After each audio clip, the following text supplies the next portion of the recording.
വിദേശ fund സ്വീകരിക്കണമെങ്കിൽ episcopal സഭയാകണമെന്ന നിയമം. മെത്രാനാകാൻ പരക്കം പാച്ചിൽ നടത്തി പെന്തക്കോസ്റ്റ് പാസ്റ്റർമാർ. പണം നൽകി മെത്രാൻ സ്ഥാനം വാങ്ങാനും പണമില്ലാത്തവർ സ്വയം പ്രഖ്യാപിത മെത്രോപൊലിത്തയായി മാറാനും ശ്രമം. KP യോഹന്നാൻ മോഡൽ സഭയ്ക്കാണ് പലരും ശ്രമിക്കുന്നത് എന്നും ഇത്തരക്കാർക്കെതിരെ നടപടിയെടുക്കണമെന്നും പെന്തക്കോസ്റ്റൽ സഭയുടെ സിനഡ് ദേശീയ പ്രസിഡന്റ് ബാബു പറയത്തുകാട്ടിൽ ന്യൂസ് മലയാളത്തോട്. News Malayalam exclusive. എപ്പിസ്കോപ്പൽ രീതിയോടെ പെന്തിക്കോസ് സമൂഹം വിയോജിക്കുന്നതിൻ്റെ പ്രധാന കാരണം പാരമ്പര്യ സഭയിലെ പോലുള്ള സ്ഥാനമാനങ്ങൾ, അംശവടികൾ, കുരിശടയാളങ്ങൾ, മൂറോൻ തൈലം, തിരുവസ്ത്രം ഇതൊക്കെ ഉപയോഗിക്കുന്നത് പെന്തിക്കോസ് സമൂഹം എതിരാണ്. തികച്ചും പരിശുദ്ധാത്മാവിനാൽ നയിക്കപ്പെടാനാണ് പെന്തിക്കോസ് സമൂഹം ആഗ്രഹിക്കുന്നത്.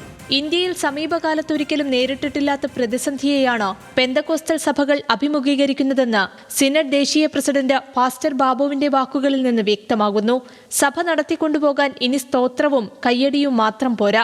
പെന്തക്കോസ്റ്റൽ സഭകൾ എന്നും ക്രൈസ്തവ സഭകളെ പരിഹസിച്ചുവന്ന മെത്രാൻ സ്ഥാനവും തൊപ്പിയും വടിയുമെല്ലാം വേണമെന്നതാണ് സ്ഥിതി.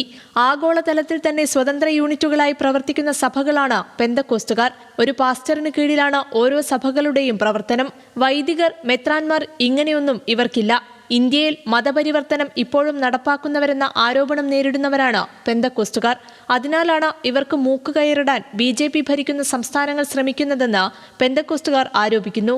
പല സംസ്ഥാനങ്ങളിലും ഇനി പെന്തക്കോസ്റ്റ് സഭയ്ക്ക് പ്രവർത്തിക്കണമെങ്കിൽ പാസ്റ്റർമാർ ബിഷപ്പുമാരായി മാറണം. ഇതിനായി കൂട്ടപ്പാച്ചിലിലാണ് ഉത്തരേന്ത്യൻ പാസ്റ്റർമാർ. ഇതോടെ KP യോഹന്നാന്റെ വഴിയിലാണ് പലരും.